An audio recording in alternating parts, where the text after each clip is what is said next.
Hello, moi c'est Laura. Bienvenue sur le premier épisode de mon podcast Voyage intérieur par Laura Secrets, le podcast du développement personnel et de la spiritualité. On commence ce premier épisode par un sujet qui me touche beaucoup actuellement.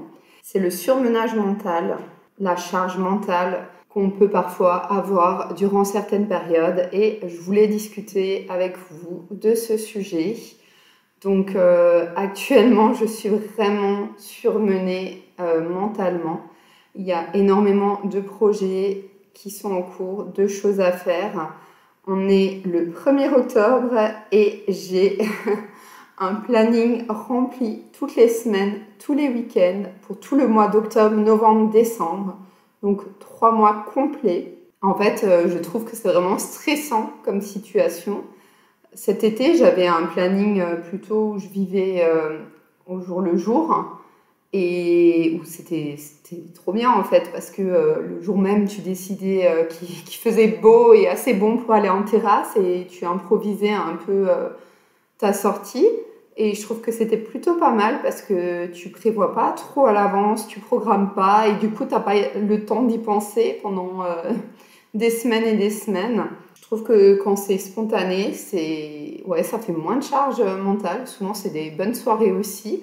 Bien sûr, je dis pas qu'il ne faut rien avoir de prévu, mais je trouve, et j'ai remarqué ces derniers temps que quand j'ai quelque chose de prévu, enfin trop de choses de prévues sur une trop longue durée, en fait, je suis stressée et en surmenage mental. Du coup, c'est un peu compliqué à vivre au quotidien. Je trouve que c'est pas facile. J'essaye de faire des méditations, de rester sur des moments calmes dans la journée, mais c'est pas toujours évident, justement, entre le planning de folie qu'il y a en journée, en soirée, enfin bref, le week-end. Ce qui me stresse beaucoup, en fait, c'est de devoir prévoir à l'avance tout ça, en fait, de penser ok, maintenant il y a ça, il faut faire ça pour cet événement et en fait ça me stresse un peu. Avant j'étais pas comme ça, donc je sais pas si c'est tout nouveau, si c'est lié à mon nouveau mode de fonctionnement depuis mon éveil spirituel. C'est vrai que j'ai beaucoup changé depuis 2022. Prochainement on a un voyage de prévu en Suisse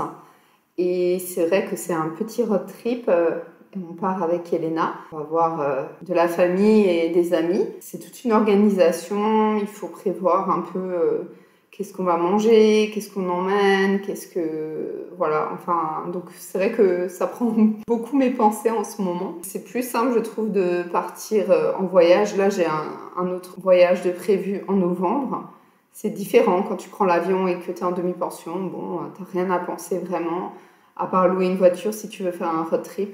Mais c'est différent que de partir chez des amis et d'aller à droite à gauche chez des amis et de la famille avec une petite. En tout cas, en ce moment, je suis un petit peu comme si un événement est passé, ça y est, c'est fait, c'est bon, j'ai plus besoin d'y penser. On passe à l'événement suivant, next, aller à l'autre événement. Et en fait, j'arrête pas de penser à l'événement suivant. Et une fois que c'est fait, je pense à l'événement suivant et ainsi de suite, en fait. Et quand tu as un événement de prévu jusqu'à la fin de l'année, en fait, ça s'arrête pas et t'es jamais vraiment dans le moment présent, en fait. J'arrive plus à être dans le moment présent. Du coup, t'es pas trop bien, quoi, en fait.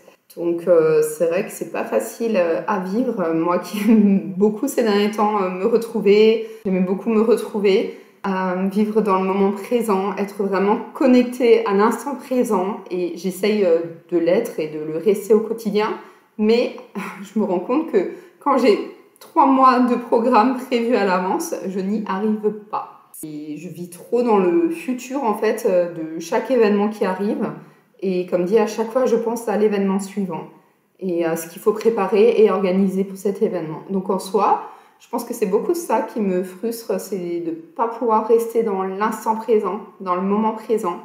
Et c'est là un peu que tu vis ta vie le plus calmement possible, on va dire. C'est là que tu es dans la paix et la tranquillité. Et j'ai un peu quitté ce statut-là par rapport à cet été. Mais il me faut aussi des moments où j'arrive à me retrouver. Et c'est vrai que quand tu as autant de choses de prévues, Il n'y a plus trop de temps pour des moments pour toi. Et je trouve que c'est important. En tout cas, moi, j'en ai besoin. Maintenant, j'en ai vraiment besoin. J'ai besoin de sortir. Ça ne me dérange pas d'avoir un rythme de folie, là, de sortir tout le temps. Mais j'ai aussi besoin de me retrouver et d'avoir un moment pour moi.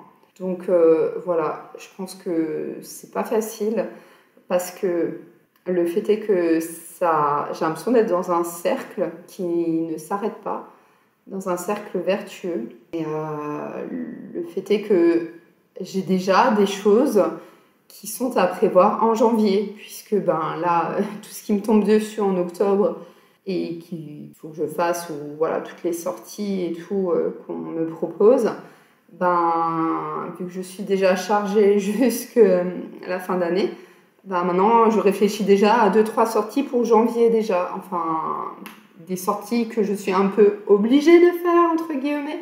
Mais c'est vrai que ça, ce sera un autre sujet de mon podcast, d'apprendre à dire non.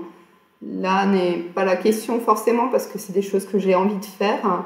Donc voilà, c'est pas toujours facile et le fait de penser qu'on est déjà en janvier au niveau de l'organisation, des sorties, des choses à faire. C'est vrai que la fin d'année passe toujours très vite de toute façon. Mais là, je me refuse de réserver déjà pour janvier quoi que ce soit. En fait, j'accepte rien, je prends rien, là, c'est pas possible parce que sinon là, janvier, honnêtement, je pourrais déjà remplir la moitié du mois aussi. Et donc, je pense qu'il y a un équilibre à trouver. Maintenant, j'essaye de pas trop penser aux événements. Donc, en fait, ce que je fais, c'est que je fonctionne à la semaine. C'est-à-dire que le dimanche, par exemple, je vais regarder toutes les sorties de la semaine prochaine, enfin de la semaine d'après. Et ensuite, je fonctionne au jour le jour. Parce que sinon, ça va pas. En fait, je pense à trop de choses. Je me fais mon récap un peu de la semaine, une semaine avant. Comme ça, je vois globalement ce qui m'attend cette semaine, ce qu'il y a à faire cette semaine, ce qu'il faut chercher, préparer, voilà, organiser. Et ensuite, je m'en occupe que jour par jour, en fait. Je fais mon planning un peu en ce sens. Et c'est un peu la solution que j'ai trouvée. Dès que j'ai un moment de libre aussi, j'essaye de rester au calme, de méditer. Et par exemple, de tourner ce premier épisode de podcast aussi, qui serait bien, ce serait de savoir ce que vous faites en fait pour rester dans le moment présent, vivre dans l'instant présent, sachant que vous êtes aussi quelqu'un qui aime sortir, qui sort beaucoup, qui a toujours un planning chargé, surchargé et qui est en surmenage mental. Quelles sont vos astuces à vous pour rester dans le moment présent et prendre le temps pour vous aussi, se retrouver soi-même et comment est-ce que vous fonctionnez, comment est-ce que vous procédez. Voilà, je pense qu'on peut échanger là-dessus et ce serait intéressant de savoir comment vous faites dans ces situations-là. Moi, du coup, je vous en ai parlé rapidement là, de comment je fonctionne. C'est vraiment un cycle aussi, je pense, à arrêter à un moment donné. C'est-à-dire qu'il faut aussi laisser un peu les choses de côté, lâcher prise et laisser venir. Et aussi accepter de rien prévoir et de vivre un peu à la dernière minute, de prévoir peut-être une semaine avant ou en dernière minute en fait. D'être plus spontané, laisser plus de place pour la spontanéité. J'aime beaucoup aussi la spontanéité. Comme dit, cet été, j'ai vraiment passé un super été en vivant comme ça. Rien de trop prévu. On a quand même fait beaucoup, mais prévu en dernière minute ou organisé quelques jours avant, en fait. Prévu quelques jours avant. Et ouais, ça, c'était quand même plutôt bien. Donc, n'hésitez pas à partager sur ce sujet. Et écoutez, j'espère que ce premier épisode de podcast vous aura plu. Je trouve qu'il est parfait parce que c'est vraiment la situation dans laquelle je suis actuellement. Donc pour moi, c'est parfait de commencer par ce sujet-là. Je décide de mettre fin à ce cercle vertueux et il le faut.